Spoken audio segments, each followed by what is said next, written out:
गाड़ी देखो आगे अनावड़े वाला आगे नहीं सोगे। बोलिए गोविंद गुरु महाराज की। आज इस मानगढ़ की धरा पर बिल प्रदेश संदेश यात्रा को लेकर इस पांडाल और पांडाल के साथ ही इस पहाड़ के चारों तरफ जो एक जनसैलाब उमड़ा है, वो जनसैलाब राजस्थान, मध्य प्रदेश, गुजरात, महाराष्ट्र और दादरा नगर हवेली की राजधानियों तक वर्तमान में जो मुख्यमंत्री है उन तक ये आवाज पहुंचेगी। और आज का जो जनसैलाब जो पहुंचा है ये गूंज दिल्ली तक भी पहुंचेगी। बिल प्रदेश की जो मांग को लेकर बड़े बुजुर्ग से लगा के हमारी माताएं बहनें, नारी शक्तियां, युवा साथी और हमारे साथ ही इस क्षेत्र में रहने वाला एससी समुदाय, माइनॉरिटी समुदाय, ओबीसी के साथी और हमारे बीच में विशेषकर जो जयपुर से आए दो प्रोफेसर, एक बीडी शर्मा जी और बाकी साथियों को भी, ये बिल प्रदेश की जो आवाज है आप सभी सोशल मीडिया के माध्यम से सुनते आए होंगे। कुछ लोग बिल प्रदेश की मांग के विरोध में एक माहौल बना रहे हैं। मैं इस मंच से मेरी बात जो शुरू करना चाहूंगा, यह बिल प्रदेश जो संदेश यात्रा है यह किसी एक संगठन का या मेरा या हमारे विधायकों का, ना ही बगर्जी का, ना ही कांति भाई का किसी एक की कल्पना है, किसी एक का उद्देश्य है, किसी एक का सपना नहीं है। यह सपना 1913 के अंदर 1500 से अधिक आदिवासी समुदाय के वीर गणवीरों ने अपना त्याग बलिदान देके शहीद हुए थे। इन गणवीरों का अधूरा सपना है, उस समय से मांग चली आ रही है। ये बात इसलिए बताना चाह रहा हूं कि 2-3 दिन से मीडिया में, सोशल मीडिया में, प्रिंट मीडिया में माहौल बना हुआ है। विरोधी लोग माहौल बना रहे हैं। राष्ट्रीय पार्टियों के नेता बिल प्रदेश की मांग को गलत ठहरा रहे हैं, लेकिन उनको इतिहास में जाना चाहिए। इतिहास की कुछ जानकारी भी है इन लोगों को, लेकिन उनके दिमाग में क्या है कि भोला पाला आदिवासी समुदाय है, इस समुदाय को झूठा इतिहास पढ़ा देंगे, झूठा इतिहास लिख देंगे। वो झूठा इतिहास लिखा हुआ किताबों में पढ़ लेंगे, वो भूल जाएंगे बिल प्रदेश का सपना। इतिहास की जो बात आती है, आप सबने देखा होगा, मेरे पूर्व बहुदादा ने बताया 1200 ईस्वी में सलुम्बर से लगा के 1600 ईस्वी कुशलगढ़ तक की जो राजा थे, आप सबने देखा होगा भारत देश का जो इतिहास है 500 ईस्वी से लगा के 1600 ईस्वी तक के बीच का इतिहास किसी किताबों में विस्तृत नहीं पढ़ाया जाता है। हमें पढ़ाया जाता है 1600 के पीछे का विस्तृत इतिहास, और इससे भी ज्यादा पढ़ाया जाता है 5000 साल पुरानी काल्पनिक कहावतों को पढ़ाया जाता है किताबों। आज से 2000 साल पुरानी किताबों पाठ्यक्रम को किताबों में नहीं पढ़ा रहे, 1000 साल पुरानी पाठ्यक्रमों में नहीं पढ़ा रहे, लेकिन 5 से 10,000 साल पुराना इतिहास पढ़ाया जा रहा है। इसी तर्ज पे आजादी से लेके आज तक बिल प्रदेश की जो मांग उठी थी, इस मांग को दबाने का काम किया है। इसके इतिहास की अगर बात करें, बिल प्रदेश की यात्रा 1913 में गोविंद गुरु महाराज के नेतृत्व में इसी पहाड़ी पे 1500 से अधिक आदिवासियों ने अपना खून पसीना बहाया, जान गवाई। कल मैं देख रहा था, एक राष्ट्रीय पार्टी के नेताजी कह रहे थे कि ये मांग सिर्फ डूंगरपुर बांसवाड़ा में उठाई जा रही है, ये मांग राजकुमार कर रहा है, ये मांग ये पार्टी वाले कर रहे हैं। इनको जानने की जरूरत है 1913 के अंदर गोविंद गुरु महाराज के नेतृत्व में बिलराज की मांग यहां उठी थी। 1925 में ही महाराष्ट्र का सतकुंडा कुंसी जो इलाका है उस इलाके में नंदुरबार नासिक इलाके में उठी। 1980 में 1970 में वही सतकुंडा जो नंदुरबार नासिक का जो इलाका था, एक रामदास महाराज करके थे और उन्हीं से प्रभावित होके शरद पाटिल एक कांग्रेस नेता था, उस नेता ने उस इलाके के अंदर बिलराज की बात की। आंदोलन चला था 1970 में। 1980 के अंदर 1980 से लगा के 1990 विशेषकर दिलीप सिंह जी भूरिया 7 बार सांसद रहे मध्य प्रदेश से और वो भाजपा के भी लीडर बने थे। इन्होंने बिल प्रदेश की बात की थी। सोमजी भाई गरासिया गुजरात से, मोदी जी से, सोमजी भाई डामोर गुजरात से आज मुख्यमंत्री जी आते हैं, लेकिन इनसे भी बड़े लीडर थे वो। इन्होंने बिल प्रदेश की मांग उठाई थी। दिलीप सिंह जी भूरिया, आज वो नेता कह रहे हैं कि राजकुमार मांग रहा है। राजकुमार नहीं मांग रहा है, इस क्षेत्र का एक छोटा छोटा बच्चा बिल प्रदेश मांग रहा है। बिल प्रदेश की लड़ाई को लेके 1500 आदिवासी यहां मरे, यहां शहीद हुए, भुला बलोरिया के अंदर शहीद हुए।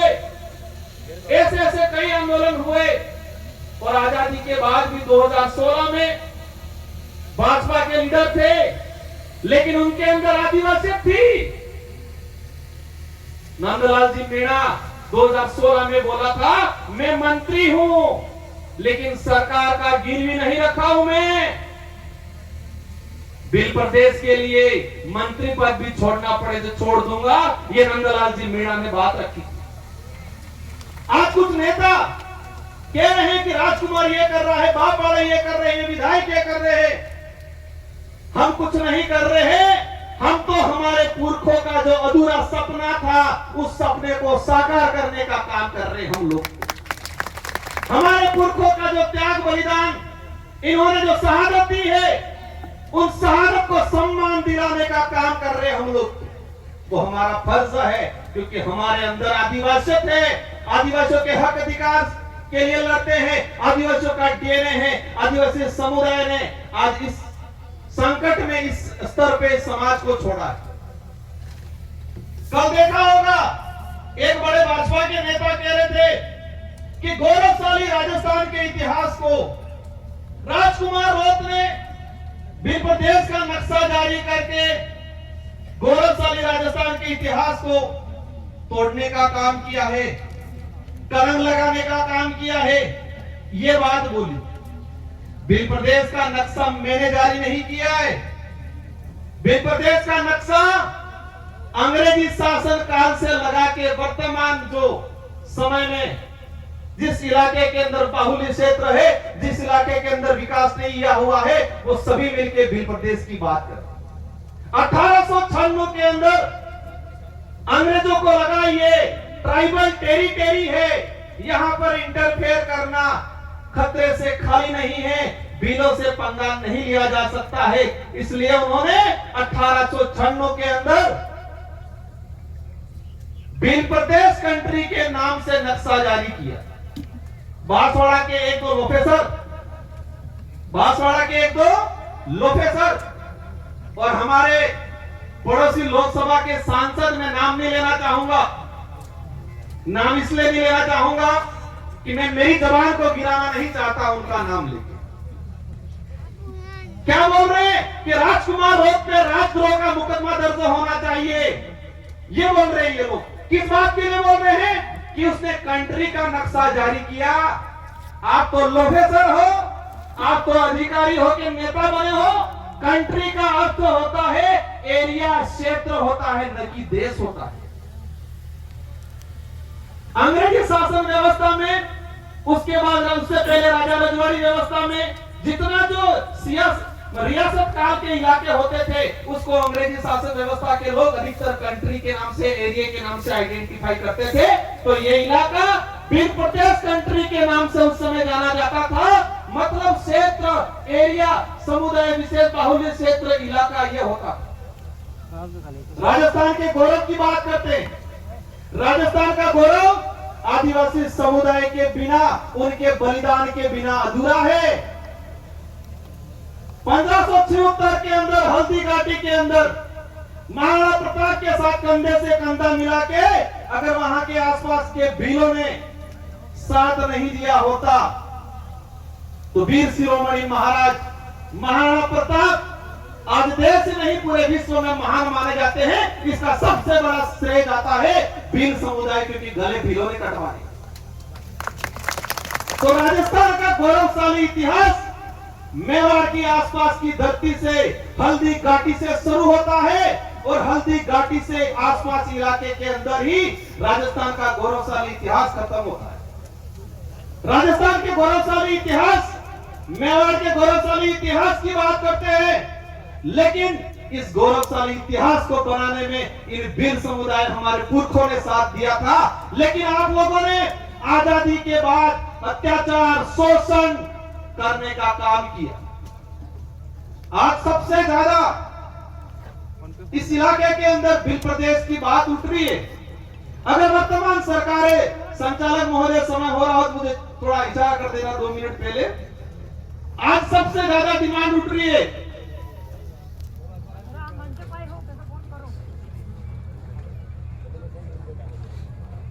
सबसे ज्यादा भील प्रदेश की जो डिमांड उठ रही है,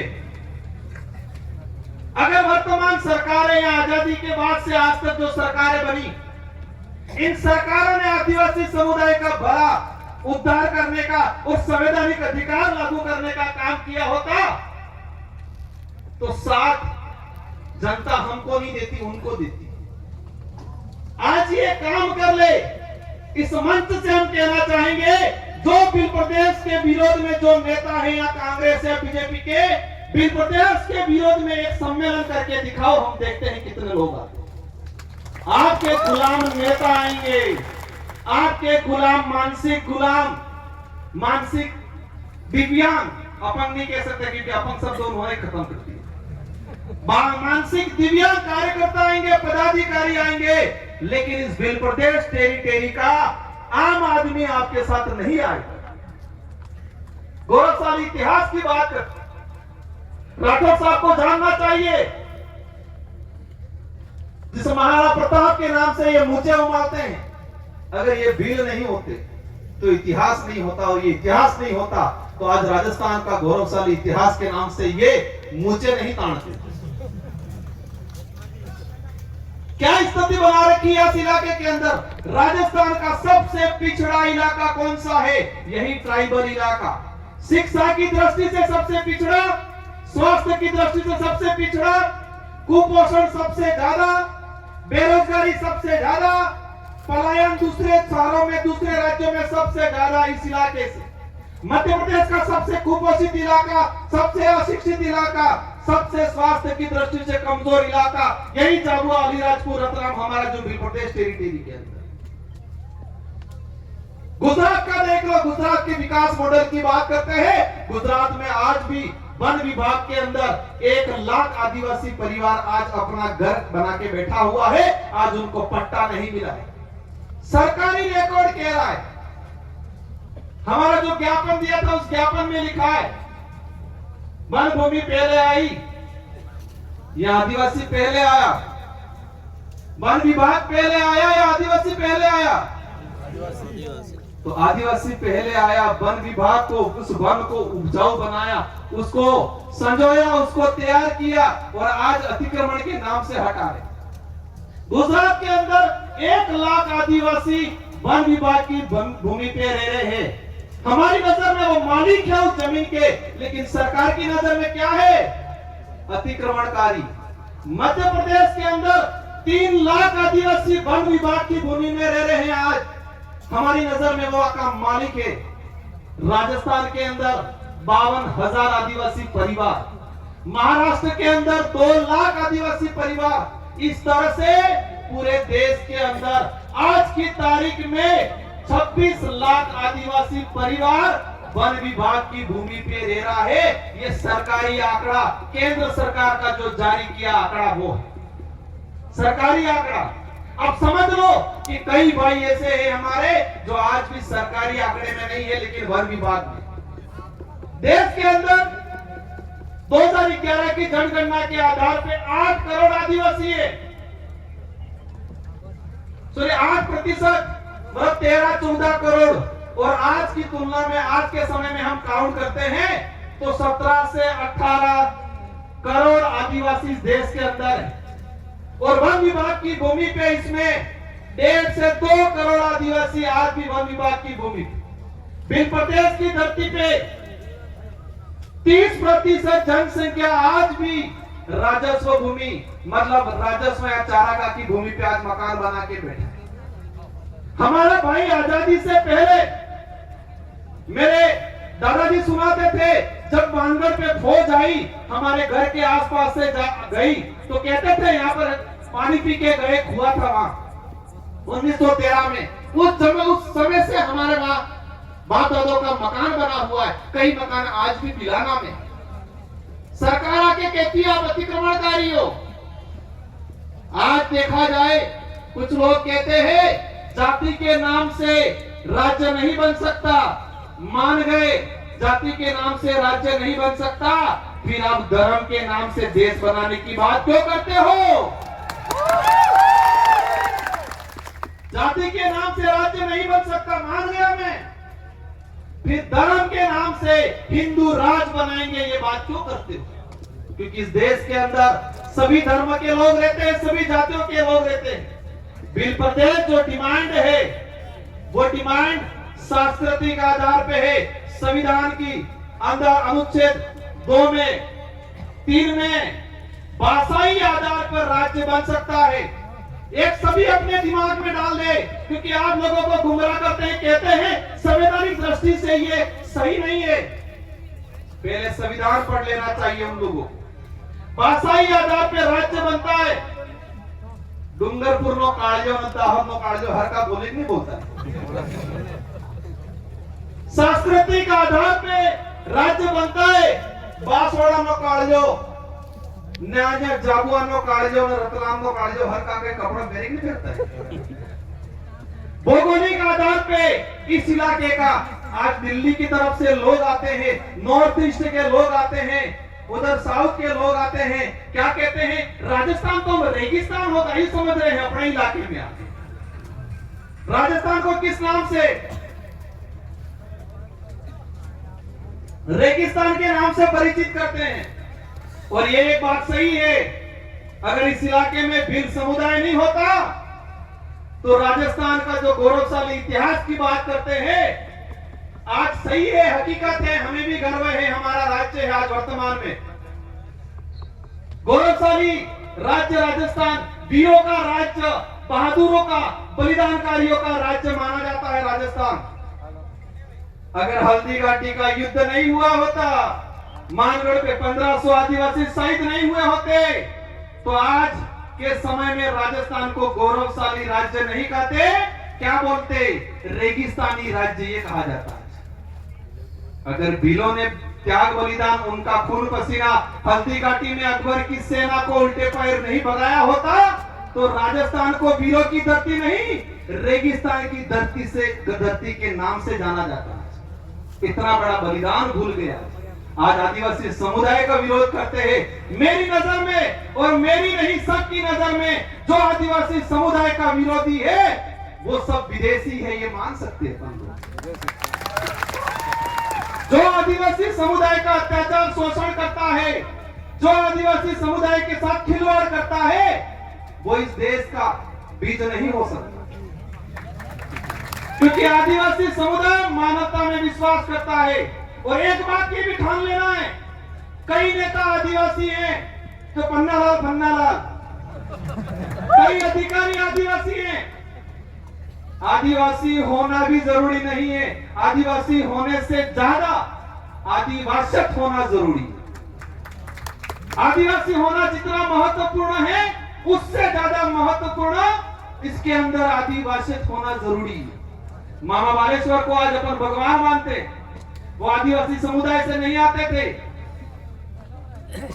आज में वो डीबी शर्मा जी आए, उनसे याद है, पीडी शर्मा जो छत्तीसगढ़ बस्तर के अंदर कलेक्टर थे। और एक बात आप सबको जानने की जरूरत है कि इस देश के अंदर एकमात्र जगह है जहां पर संविधान मंदिर बना हुआ है, वो बस्तर में बना हुआ है। संविधान मंदिर बना हुआ है। लेकिन एक बात ये भी समझनी है कि जो भी गैर आदिवासी समुदाय का व्यक्ति अगर आदिवासी की बात करता है, उसके साथ भी ये घिनौनी हरकतें करते हैं। बीडी शर्मा कलेक्टर थे बस्तर के अंदर, उन्होंने देखा आदिवासी समुदाय जो मानवता में विश्वास करता है, जीव मात्र में विश्वास करता है, परवरजियों तो बता रहे थे सांप को भी नहीं मारता है, ऐसे समुदाय के साथ अन्याय हो रहा है। मैं कलेक्टर हूं, उस कलेक्टर रहते हुए उस व्यक्ति ने इस्तीफा दे दिया और आदिवासी समुदाय के साथ खड़ा रहा। वो कलेक्टर थे, इस्तीफा दे दिया, इस्तीफा देके आदिवासी समुदाय के साथ खड़ा रहा। हस्त्र क्या हुआ? आदिवासी विरोधी जो विदेशी ताकतों के लोग थे, उन्होंने इस कलेक्टर को भी नंगा करके जूते पहना के शहर में जुलूस निकाला। लेकिन फिर भी उस आदमी ने हार नहीं माना। इसलिए हमारे भी समाज के इस बिल प्रदेश की मुहिम का सबसे ज्यादा विरोध कौन कर रहा है? आदिवासी समुदाय के कुछ मानसिक दिव्यांग नेता, जिनको उनकी पार्टी में नंबर बढ़ाना है, वो लोग विरोध कर रहे नहीं कर रहे। एक तो बिल भी ला गया है, 2-3 वीडियो जारी कर दी है, राजकुमार और सब हमारे 3-4 साथियों के नाम ले। पिछली बार भी तिल मिला गए। लेकिन एक बात और मैंने कल मीडिया में भी कहा था, ये डिमांड, ये लोग क्या सोचते हैं, ये 3-4 बड़े लोग हैं, उनको कहीं फंसा दो ताकि ये मामला जप जाएगा। नहीं जपेगा।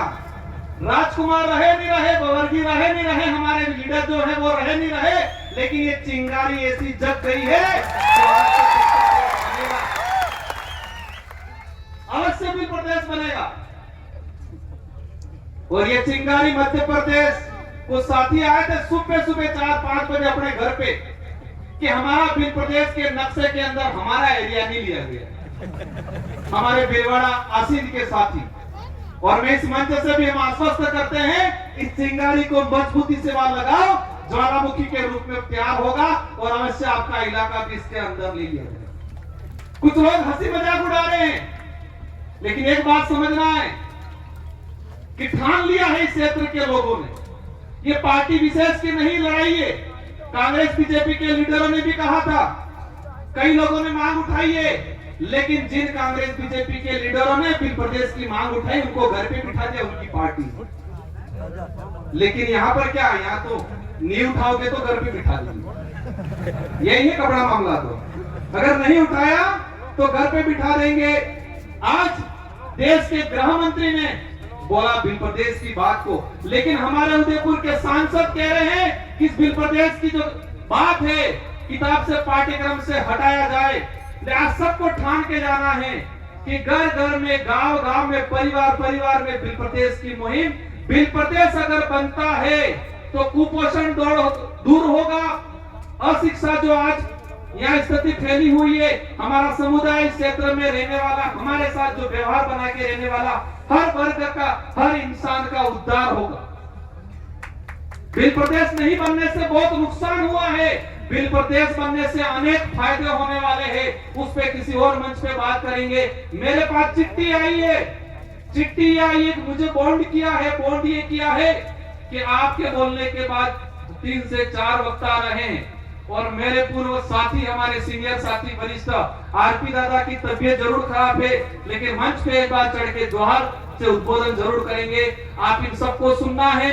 और जितने साथी बोलने के लिए वंचित रह गए हैं, मैं अनुरोध करूंगा कि नेक्स्ट बार आप सभी व्यवस्था के लिए भी तैयार रहे और बोलने का भी अवसर आप सबको ये मंच देगा।